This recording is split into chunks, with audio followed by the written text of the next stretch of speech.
আসসালামু আলাইকুম ভিউয়ার্স, কারহেড ভিডি থেকে আপনাদের জন্য নতুন আরেকটি ভিডিও নিয়ে আসলাম।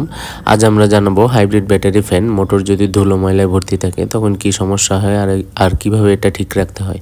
হাইব্রিড গাড়ির ব্যাটারি অনেক গরম হয়ে যায়, চালানোর সময় এই ব্যাটারিকে ঠান্ডা রাখতে এই ফ্যান মোটর ব্যবহার করা হয়, কিন্তু সময়ের সাথে সাথে এই ফ্যানে ধুলো ময়লা পড়ে যায় বা জমে যায়, তখন ফ্যান ঠিক মতো ঘুরতে পারে না, ফলে ব্যাটারি গরম হয়ে যায়। গাড়ি থেকে চেক হাইব্রিড বা ব্যাটারি কুলেনের যেই সতর্কতা ওইটা চলে আসে, তারপর হচ্ছে যে পারফরমেন্স কমে যায়।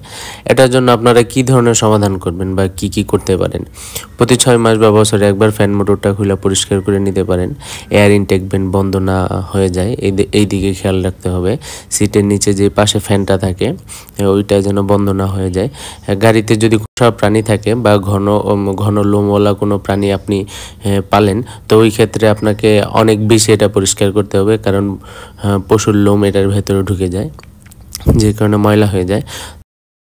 আপনারা যারা হাইব্রিড গাড়ি ইউজ করেন, আপনারা চাইলে যে কোনো সময় যে কোনো সমস্যার সমাধানে আমাদেরকে কল করতে পারেন আমাদের স্ক্রিনে দেওয়া নাম্বারে। আসসালামু আলাইকুম।